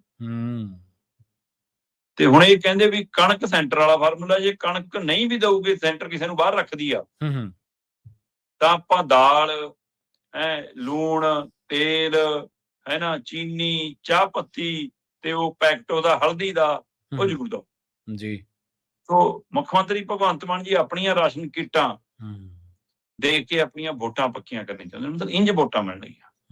ਸਹੀ ਸਵਾਲ ਤਾਂ ਇਹ ਹੈ ਕਿ ਤੁਸੀਂ ਪੰਜਾਬ ਨੂੰ, ਪੰਜਾਬ ਦੇ ਨੌਜਵਾਨਾਂ ਨੂੰ ਰੁਜ਼ਗਾਰ ਦੇ ਕੇ ਪੈਰਾਸਿਟ ਕਰਨ ਲਈ ਕਿੰਨੀ ਕਵਾਇਦ ਕੀਤੀ ਹੈ, ਕਿੰਨੀਆਂ ਨਵੀਆਂ ਨੌਕਰੀਆਂ ਪੈਦਾ ਕੀਤੀਆਂ, ਦਾ ਜਵਾਬ ਦੇ ਦੇਣ। ਆਹ ਇਨਵੈਸਟਮੈਂਟ ਵਾਲੇ ਡਰਾਮੇ ਜਿੰਨੇ ਕਰ ਰਹੇ ਹੋ, ਸਭ ਨੂੰ ਪਤਾ ਹੈ ਕਿ ਇਹਦੇ ਵਿੱਚੋਂ ਪੰਜਾਬ ਨੂੰ ਕੀ ਹਾਸਲ ਹੋਣਾ, ਜਾਂ ਪਿਛਲਿਆਂ ਨੇ ਕੀਤੇ ਸੀ ਕੀ ਹਾਸਲ ਹੋ ਗਿਆ ਜੀ। ਸਾਰੇ ਨਟੰਕੀ ਆ। ਫਰਕ ਇਹ ਹੈ ਕਿ ਇਹਨਾਂ ਨੂੰ ਮਤਲਬ ਮਾਹੌਲ ਸਿਰਜਣਾ ਆਉਂਦਾ, ਡਰਾਮਾ ਕਰਨਾ ਆਉਂਦਾ ਵੱਡੇ ਪੱਧਰ ਤੇ, ਠੀਕ ਹੈ ਨਾ। ਇਹ ਇਸ਼ਤਿਹਾਰਬਾਜ਼ੀ ਰਾਹੀਂ, ਟੈਲੀਵਿਜ਼ਨਾਂ ਰਾਹੀਂ, ਅਖਬਾਰਾਂ ਰਾਹੀਂ ਡਰਾਮਾ ਕਰ ਲੈਂਦੇ ਨੇ ਤੇ ਲੋਕ ਲੱਭੀ ਜਾਣ ਆਪਣੇ ਆਪਣੇ ਪਿੰਡਾਂ ਘਰਾਂ ਦੇ ਵਿੱਚ ਕਿ ਕਿੰਨਾ ਕੁ ਵਿਕਾਸ ਹੋ ਗਿਆ, ਕਿੰਨਾ ਕੁ ਨਹੀਂ। ਤੇ ਪੰਜਾਬ ਦੇ ਵਿੱਚ ਕਿਸਾਨੀ ਦਾ ਔਰ ਛੋਟੇ ਦੁਕਾਨਦਾਰ ਦਾ ਇਸ ਸਮੇਂ ਜਿੰਨਾ ਨੁਕਸਾਨ ਹੋ ਰਿਹਾ, ਆਪਾਂ ਪਹਿਲਾਂ ਵੀ ਦਿਨ ਗੱਲ ਕਰ ਹਟੇ, ਜੇ ਸੱਚਮੁੱਚ ਉਦਯੋਗ ਪੱਖੀਓ ਤਾਂ ਜਲੰਧਰ ਦੀ ਖੇਡ ਇੰਡਸਟਰੀ ਨੂੰ ਬਚਾ ਲਓ ਨਾ, ਗੋਬਿੰਦਗੜ੍ਹ ਦੀ ਲੋਹਾ ਇੰਡਸਟਰੀ ਨੂੰ ਬਚਾ ਲਓ ਨਾ, ਛੋਟੇ ਸ਼ਹਿਰਾਂ ਕਸਬਿਆਂ ਦੇ ਵਿੱਚ ਚੱਲ ਰਹੇ ਘਰੇਲੂ ਉਦਯੋਗਾਂ ਨੂੰ ਬਚਾ ਲਓ ਨਾ। ਬਿਲਕੁਲ ਸਹੀ ਗੱਲ ਹੈ। ਹਾਂ, ਲਿਆਓ ਨਾ ਕੁਛ ਉਹਨਾਂ ਲਈ, ਉਹਦੇ ਲਈ ਕੁਛ ਨਹੀਂਗਾ। ਤੁਸੀਂ ਤਾਂ ਨਵੀਂ ਜ਼ਮੀਨ ਲੈ ਕੇ ਨਵੇਂ ਪਲਾਟ ਕੱਟਣ ਦੀ ਸਕੀਮ ਹੈ, ਬਸ ਉਹਦੇ ਵਿੱਚੋਂ ਹਾਸਲ ਕਰਨਾ ਜੀ। ਸਹੀ ਜੇ ਤੁਸੀਂ ਜ਼ਮੀਨ ਉਪਜਾਊ ਜ਼ਮੀਨ ਸਾਡੀ ਮਤਲਬ ਝੋਟੇ ਦੇ ਸਿਰ ਵਰਗੀਆਂ ਜ਼ਮੀਨਾਂ ਤੇ ਤੁਸੀਂ ਪਲਾਟ ਕੱਟ ਕੇ ਵੇਚਣ ਦੀਆਂ ਸਕੀਮਾਂ ਦੇ ਵਿੱਚੋਂ। ਸੋ ਇਸ ਲਈ ਇਹ ਸਭ ਨੂੰ ਸਮਝ ਆਉਂਦੀ ਆ ਕਿ ਇਹ ਨੀਤੀ ਲੈ ਕੇ ਕਿੱਧਰ ਨੂੰ ਜਾ ਰਹੀ ਆ, ਪਰ ਤਾਂ ਵੀ ਸਾਰਾ ਵਰਤਾਰਾ ਚੱਲ ਰਿਹਾ ਹੈ। ਜੀ ਬਿਲਕੁਲ। ਤੇ ਅਗਲੀ ਗੱਲ ਕਰੀਏ ਸ਼ਰਮਾ ਜੀ ਜਾਂਦੇ ਜਾਂਦੇ ਈਰਾਨ ਦੀ, ਕਹਿੰਦੇ ਈਰਾਨ ਹੁਣ ਭਾਰਤੀ ਬੇੜਿਆਂ ਨੂੰ ਛੱਡਣ ਲੱਗਿਆ ਜੀ, ਕਿਉਂ ਛੱਡਣ ਲੱਗਿਆ ਜੀ? ਦੇਖੋ, ਇਸ ਸਮੇਂ ਸਥਿਤੀ ਕਾਫੀ ਨਾਜ਼ੁਕ ਦੌਰ ਦੇ ਵਿੱਚ ਹੈ। 17 ਦਿਨਾਂ ਦੀ ਜੰਗ ਹੋ ਜਾਂਦੀ ਹੈ, 18ਵੇਂ ਦਿਨ 'ਚ ਦਾਖਲ ਹੋ ਰਹੇ ਆ। ਉਸ ਦੇ ਬਾਵਜੂਦ ਵੀ ਅਜੇ ਵੀ ਗੱਲ ਤਣ ਪੱਤਣ ਨਹੀਂ ਲੱਗਦੀ ਨਜ਼ਰ ਆਉਂਦੀ। ਟਰੰਪ ਵੱਲੋਂ ਕਦੇ ਚੀਨ ਨਾਲ ਰਾਬਤਾ, ਕਦੇ ਰੂਸ ਨਾਲ ਰਾਬਤਾ, ਕਦੇ UK, ਜਰਮਨੀ, ਜਾਪਾਨ ਨੂੰ ਕਿ ਤੁਸੀਂ ਆਪਣੇ ਯੁੱਧ ਪੋਤ ਭੇਜ ਦਿਓ, ਆਪਾਂ ਰਾਹ ਖਿਲਾ ਲਈਏ, ਹੈ ਨਾ। ਇਹ ਸਾਰੀਆਂ ਸਥਿਤੀਆਂ ਦੇ ਵਿੱਚੋਂ ਇਹ ਲੱਗਦਾ ਕਿ ਜਿਵੇਂ ਟਰੰਪ ਨੂੰ ਆਪਣੇ ਹੀ ਮੁਲਕ ਦੇ ਵਿੱਚ ਆਪਣੇ ਲੋਕਾਂ ਦੇ ਵਿਰੋਧ ਦਾ ਵੀ ਸਾਹਮਣਾ ਕਰਨਾ ਪੈ ਰਿਹਾ ਕਿ ਤੁਸੀਂ ਇੰਨਾ ਜੰਗ ਵਧਾ ਕੇ ਸਾਡੇ ਆਰਥਿਕ ਤੌਰ ਦੇ ਉੱਤੇ ਮੁਲਕ ਦਾ ਨੁਕਸਾਨ ਕਰ ਰਹੇ ਹੋ, ਜਾਂ ਸਾਡੇ ਬੱਚਿਆਂ ਦੀ ਆਉਣ ਵਾਲੀ ਪੀੜ੍ਹੀਆਂ ਲਈ ਆਰਥਿਕ ਸਥਿਤੀ ਕਮਜ਼ੋਰ ਪੈਦਾ ਕਰ ਰਹੇ। ਤਾਂ ਉਹਦੇ ਵਿੱਚੋਂ ਚੀਨ ਵਰਗੇ ਮੁਲਕ ਕੱਲ ਨੂੰ ਤਾਕਤਵਰ ਹੋ ਕੇ ਵੀ ਨਿਕਲ ਸਕਦੇ, ਕੱਲ ਨੂੰ ਉਹਨਾਂ ਦੀ ਕਰੰਸੀ ਅਗਾਂਹ ਵੀ ਆ ਸਕਦੀ ਹੈ। ਇਸ ਨੂੰ ਵੀ ਸੋਚਣ ਦੀ ਲੋੜ ਹੈ। ਤੇ ਇਹ ਸਾਰੀ ਸਥਿਤੀ ਦੇ ਵਿੱਚ ਟਰੰਪ ਬਾਰ-ਬਾਰ ਆਪਣੇ ਬਿਆਨ ਵੀ ਬਦਲਦਾ, ਕਦੇ ਕਹਿੰਦੇ ਈਰਾਨ ਮੰਨ ਗਿਆ ਜੀ, ਡਰ ਗਿਆ ਜੀ, ਝੁਕ ਗਿਆ ਜੀ, ਬਾਜੀ ਸਮਝੌਤੇ ਨੂੰ ਨਹੀਂ ਆਉਂਦਾ ਜੀ। ਈਰਾਨ ਵਾਲੇ ਕਹਿੰਦੇ ਵੀ ਜਦ ਹਮਲਾ ਕੀਤਾ, ਜਦ ਗੱਲਬਾਤ ਤਾਂ ਚੱਲ ਰਹੀ ਸੀ, ਜੀ, ਜਦ ਗੱਲ ਤਾਂ ਨੇੜੇ ਲੱਗ ਰਹੀ ਸੀ, ਪੋਜ਼ਿਟਿਵ ਚੱਲ ਰਹੀ ਸੀ, ਕੋਈ ਖੜੋਤ ਨਹੀਂ ਸੀ, ਫਿਰ ਅਸੀਂ ਹਮਲਾ ਕਾਹਨੂੰ ਕੀਤਾ? ਤੇ ਜਦੋਂ ਹੁਣ ਹਮਲਾ ਹੀ ਕਰ ਲਿਆ, ਫਿਰ ਅਸੀਂ ਗੱਲਬਾਤ ਕਾਹਨੂੰ ਕਰਨੀ ਆ? ਫਿਰ ਹੁਣ ਅਗਲੇ ਕਹਿੰਦੇ ਠੀਕ ਹੈ, ਪਹਿਲ ਤੁਸੀਂ ਕੀਤੀ, ਨਿਬੇੜਾਂਗੇ ਅਸੀਂ। ਇਸ ਸਥਿਤੀ 'ਚ ਜੀ ਸਹੀ ਹੈ। ਇਸ ਲਈ ਸਾਰੀ ਗੜਬੜ ਘਾਟ ਹੈ। ਤੇ ਦੂਸਰੇ ਪਾਸੇ ਜਿਹੜਾ ਰਾਹ ਰੋਕਿਆ ਸੀ ਹੋਮਵਰਜ ਵਾਲਾ, ਉਸ ਦੇ ਵਿੱਚੋਂ ਇੱਕ ਤਾਂ ਸਾਡੇ ਪੰਜਾਬੀ ਸਿੱਖ ਨੌਜਵਾਨ ਸੀਗਾ ਜਿਹੜਾ ਕਪਤਾਨ, ਉਹ ਜਹਾਜ਼ ਜਿਸ ਤਕਨੀਕ ਨਾਲ ਕੱਢ ਕੇ ਲਿਆਇਆ, ਉਹਦੀ ਖੂਬ ਤਾਰੀਫ ਹੋਈ। ਤੇ ਫਿਰ ਉਸ ਤੋਂ ਬਾਅਦ 2 ਬੇੜੇ, ਜਿਹਨਾਂ ਚੋਂ ਇੱਕ ਬੇੜਾ ਕੱਲ ਪਹੁੰਚ ਗਿਆ ਤੇ ਇੱਕ ਅੱਜ ਪਹੁੰਚ ਜਾਣਾ, ਹੈ ਨਾ, ਉਹ ਬੇੜੇ ਉੱਥੋਂ ਰਿਲੀਜ਼ ਹੋਏ, ਜਦੋਂ ਕਿ ਸਾਡੇ 22 ਦੇ ਕਰੀਬ ਉੱਥੇ ਬੇੜੇ, ਭਾਰਤੀ ਬੇੜੇ ਹੀ ਖੜੇ ਆ ਜੀ। ਤੇ ਇਹਨਾਂ ਨੂੰ ਛੱਡਣ ਦੇ ਹਵਾਲੇ ਨਾਲ ਕਿਹਾ ਜਾ ਰਿਹਾ ਜੀ ਕਿ ਈਰਾਨ ਨੇ ਜੀ ਭਾਰਤ ਸਰਕਾਰ ਦੀ ਕੂਟਨੀਤੀ ਦੇ ਕਾਰਨ ਇਹ ਰਿਲੀਜ਼ ਹੋ ਗਏ ਜੀ। ਲਓ ਜੀ, ਇਹ ਤਾਂ ਮੋਦੀ ਜੀ ਨੇ ਰਾਬਤਾ ਕੀਤਾ ਸੀ ਜੀ ਈਰਾਨ ਦੇ ਰਾਸ਼ਟਰਪਤੀ ਨਾਲ। ਤੇ ਉਧਰੋਂ ਜੋ ਖਬਰਾਂ ਨਸਰ ਹੋ ਰਹੀਆਂ, ਰਿਪੋਰਟਾਂ ਆ ਰਹੀਆਂ, ਉਹ ਕਹਿੰਦੇ ਕਿ ਇੱਕ ਤਾਂ ਪਹਿਲੂ ਇਹ ਹੈ ਕਿ 3 ਟੈਂਕਰ ਭਾਰਤ ਨੇ ਈਰਾਨ ਦੇ ਰੋਕੇ ਹੋਏ ਆ ਜੀ। ਉਹ ਕਿਸੇ ਸਮੇਂ ਇਹਨਾਂ ਨੇ ਕਹਿੰਦੇ ਕਿ ਆਪਣੀ ਪਹਿਚਾਣ ਬਦਲ ਕੇ ਕੱਢਣ ਦੀ ਕੋਸ਼ਿਸ਼ ਕੀਤੀ, ਉਸ ਚੱਕਰ 'ਚ ਰੁਕ ਗਏ। ਤੇ ਹੁਣ ਉਹਨਾਂ ਨੂੰ ਰਿਲੀਜ਼ ਕਰਾਉਣ ਦੇ ਲਈ ਵੀ ਇਹ ਪਹਿਲ ਕਦਮੀ ਕਿ ਅਸੀਂ ਤੁਹਾਡੇ ਨਹੀਂ ਰੋਕਾਂਗੇ, ਤੁਸੀਂ ਉਹਨਾਂ ਨੂੰ ਰਿਲੀਜ਼ ਕਰ ਦਿਓ। ਇਹ ਤਾਂ ਹੈ ਸ਼ਾਇਦ ਬੈਕਡੋਰ ਕੋਈ ਗੱਲ ਹੋ ਰਹੀ ਹੋਵੇ, ਹੈ ਨਾ। ਪਰ ਭਾਰਤ ਵੀ ਨਕਾਰ ਰਿਹਾ ਤੇ ਈਰਾਨ ਵੀ ਇਸ ਮਸਲੇ ਤੇ ਉਵੇਂ ਨਹੀਂ ਬੋਲ ਰਿਹਾ ਕੁਛ। ਪਰ ਜਿਹੜੀ ਸਭ ਤੋਂ ਵੱਧ ਚਰਚਾ ਉਹ ਇਹ ਹੈ ਕਿ ਈਰਾਨ ਕਹਿੰਦੇ ਕਿ ਵੀ ਅਸੀਂ ਨਾ ਤਾਂ ਮੋਦੀ ਦੀ ਕੂਟਨੀਤੀ ਤੋਂ, ਨਾ ਭਾਰਤ ਸਰਕਾਰ ਤੋਂ ਪ੍ਰਭਾਵਿਤ ਹੋ ਕੇ ਕੋਈ ਤੁਹਾਡੇ ਬੇੜੇ ਛੱਡ ਰਹੇ, ਇਸ ਦਾ ਭਾਰਤੀ ਲੋਕਾਂ ਦੇ ਲਈ ਕਿ ਉਹਨਾਂ ਦੀ ਸਾਡੇ ਨਾਲ ਜੋ ਸਿਮਤੀ ਹੈ, ਜਾਂ ਉਹਨਾਂ ਦਾ ਜੋ ਸਾਡੇ ਨਾਲ ਸਾਂਝ ਹੈ, ਜਾਂ ਉਹ ਇਸ ਜੰਗ ਦੇ ਖਿਲਾਫ ਜਿਵੇਂ ਖੜੇ ਨੇ ਕਿ ਨਹੀਂ ਹੋਣੀ ਚਾਹੀਦੀ, ਹੈ ਨਾ, ਉਸ ਸਥਿਤੀ 'ਚ ਕਹਿੰਦੇ ਅਸੀਂ ਤਾਂ ਉਹਨਾਂ ਲੋਕਾਂ ਦੀ ਸਹਾਇਤਾ ਲਈ ਸਮਾਨ ਭੇਜ ਰਹੇ ਹਾਂ ਜੀ। ਸਹੀ ਹੈ। ਹੁਣ ਇਹਨੂੰ ਭਾਰਤ ਸਰਕਾਰ ਸਮਝੇ ਕਿ ਉਹ ਕਿਵੇਂ ਲੈਣਾ ਉਹਨੇ। ਹਾਂ, ਇਹ ਵੱਖਰੀ ਗੱਲ ਹੈ ਕਿ ਟਰੰਪ ਦੀ ਜੇ UK, ਜਰਮਨੀ, ਜਾਪਾਨ ਤੇ ਰੂਸ ਦੇ ਰਾਹੀਂ ਗੱਲ ਨਹੀਂ ਬਣ ਰਹੀ, ਜਾਂ ਚੀਨ ਨੂੰ ਜਿਵੇਂ ਉਹ ਕਹਿ ਰਿਹਾ ਕਿ ਤੁਸੀਂ ਦਖਲ ਦਿਓ, ਹੈ ਨਾ, ਉਹਦੇ ਰਾਹੀਂ ਗੱਲ ਨਹੀਂ ਬਣ ਰਹੀ। ਹੋ ਸਕਦਾ ਉਹ ਮੋਦੀ ਨੂੰ ਕਹਿ ਦੇਵੇ ਕਿ ਪਹਿਲਾਂ ਇਜ਼ਰਾਈਲ ਗਏ ਸੀ, ਹੁਣ ਈਰਾਨ ਜਾਇਓ। ਜੰਗ ਲੱਗਣ ਤੋਂ ਪਹਿਲਾਂ ਇਜ਼ਰਾਈਲ ਭੇਜਿਆ ਸੀ, ਹੁਣ ਚਲਦੀ ਜੰਗ 'ਚ ਈਰਾਨ ਨਾ ਭੇਜ ਦੇਣ, ਕੋਈ ਪਤਾ ਨਹੀਂ। ਜੀ ਸਹੀ ਹੈ। ਤੇ ਫਿਰ ਸਾਡੇ ਵਾਲੇ ਝੋਲਾ ਚੱਕ ਕੇ ਤੁਰ ਵੀ ਪੈਣਗੇ ਕਿ ਹਾਂ ਫਕੀਰ ਬੰਦਿਆਂ ਨੂੰ, ਤੇ ਪਰ ਫਕੀਰੀ ਪਤਾ ਸਾਰਿਆਂ ਨੂੰ। ਸੋ ਇਸ ਲਈ ਇਹ ਸਥਿਤੀ ਦੇ ਵਿੱਚ ਜੰਗ ਅਜੇ ਖਾਸੀ ਉਲਝੀ ਹੈ। ਇਸ ਉਲਝੀ ਜੰਗ ਦੇ ਵਿੱਚ ਟਰੰਪ ਦੇ ਲਈ ਵੱਡੀ ਚੁਣੌਤੀ ਤਾਂ ਇਹ ਜੰਗ ਬਣੇ ਗਿਆ, ਕਿਉਂਕਿ ਆਖਰ ਉਸ ਮੁਲਕ ਨੇ ਵੀ ਆਪਣਾ ਮਾਲ ਤਾਂ ਵੇਚਣਾ ਨਾ। ਜੀ ਸਹੀ। ਇਹ ਤਾਂ ਕਾਰੋਬਾਰੀ ਹੈ ਨਾ, ਤੇ ਕਾਰੋਬਾਰ ਦੇ ਉੱਤੇ ਚੀਜ਼ ਦਾ ਪ੍ਰਭਾਵ ਤਾਂ ਪੈਣ ਲੱਗਾ। ਇਸ ਲਈ ਰਾਸ਼ਟਰੀ, ਅੰਤਰਰਾਸ਼ਟਰੀ ਤੇ ਮੁਲਕ ਪੱਧਰੀ ਦਬਾਅ ਟਰੰਪ ਤੇ ਵੀ ਵੱਧ ਰਿਹਾ ਕਾਫੀ, ਤੇ ਉਹਦੇ ਵਿੱਚੋਂ ਨਿਕਲਣ ਦੇ ਲਈ ਹੁਣ ਰਾਹ ਤਲਾਸ਼ਿਆ ਜਾ ਰਿਹਾ ਜੀ। ਜਿਵੇਂ ਤੁਸੀਂ ਦੱਸਿਆ ਹੀ ਆ ਵੀ ਜਿਹੜੇ ਇਹ ਬੇੜੇ ਛੱਡੇ ਗਏ ਆ, ਬਾਰਗੇਨਿੰਗ 'ਚੋਂ ਨਿਕਲੇ ਹੋ ਸਕਦੇ ਆ, ਪਰ ਤੁਸੀਂ ਦੇਖੋ ਵੀ ਹੁਣ ਤਾਂ ਇੰਟਰਨੈਟ ਦਾ ਜ਼ਮਾਨਾ, ਸਾਰੀਆਂ ਚੀਜ਼ਾਂ ਲੋਕਾਂ ਦੇ ਸਾਹਮਣੇ ਨੇ, ਤੇ ਜੇਕਰ ਇਹ ਨਾ ਹੁੰਦਾ ਤਾਂ ਸਰਕਾਰ ਨੇ ਤਾਂ ਇਹ ਪ੍ਰਚਾਰਨਾ ਸੀ ਨਾ ਕਿ ਅਸੀਂ ਵਰਲਡ ਪਾਵਰ ਆ, ਅਸੀਂ ਵਿਸ਼ਵ ਗੁਰੂ ਆ, ਤਾਂ ਕਰਕੇ ਸਾਡੇ ਤਾਂ ਬੇੜੇ ਇਹੋ ਜਿਹੇ ਸੰਕਟ ਦੇ ਵਿੱਚ ਵੀ ਨਹੀਂ ਰੁਕ ਰਹੇ। ਸੋ ਤੁਸੀਂ ਦੇਖੋ ਗੱਲਾਂ ਕਿੰਨੀਆਂ ਬੈਕਫਾਇਰ ਕਰ ਰਹੀਆਂ ਨੇ ਮੋਦੀ ਨੂੰ, ਜਿਹੜੀ ਉਹਦੀ ਇਮੇਜ ਬਣਾਈ ਗਈ ਸੀ ਕੌਮਾਂਤਰੀ ਪੱਧਰ ਤੇ, ਅੱਜ ਉਹ ਸਾਰਾ ਕੁਝ ਖੋਖਲਾਪਣ ਸਾਬਿਤ ਹੋ ਰਿਹਾ, ਪ੍ਰੂਫ ਹੋ ਰਿਹਾ। ਸ਼ਰਮਾ ਜੀ, ਨਾਲ ਖਾਸ ਖਬਰਾਂ ਤੇ ਖਾਸ ਜਾਣਕਾਰੀਆਂ ਦੇ ਲਈ ਤੁਹਾਡਾ ਬਹੁਤ ਧੰਨਵਾਦ ਜੀ। ਸਤਿ ਸ਼੍ਰੀ ਅਕਾਲ ਜੀ। ਪ੍ਰੋਗਰਾਮ ਖਬਰ ਤੇ ਨਜ਼ਰ ਨੂੰ ਆਪਾਂ ਇੱਥੇ ਸਮਾਪਤ ਕਰਾਂਗੇ। ਸਮਾਂ ਇਜਾਜ਼ਤ ਨਹੀਂ ਦਿੰਦਾ। ਤੁਸੀਂ ਪੰਜਾਬੀ ਰੇਡੀਓ USA ਨੂੰ ਆਪਣਾ ਪਿਆਰ ਇਸੇ ਤਰ੍ਹਾਂ ਦਿੰਦੇ ਰਹੋ। ਤੁਹਾਡਾ ਸਾਰਿਆਂ ਦਾ ਬਹੁਤ ਧੰਨਵਾਦ। ਸਤਿ ਸ਼੍ਰੀ ਅਕਾਲ। ਇਸੇ ਤਰ੍ਹਾਂ ਜੁੜੇ ਰਹੋ ਪੰਜਾਬੀ ਰੇਡੀਓ USA ਦੇ ਨਾਲ।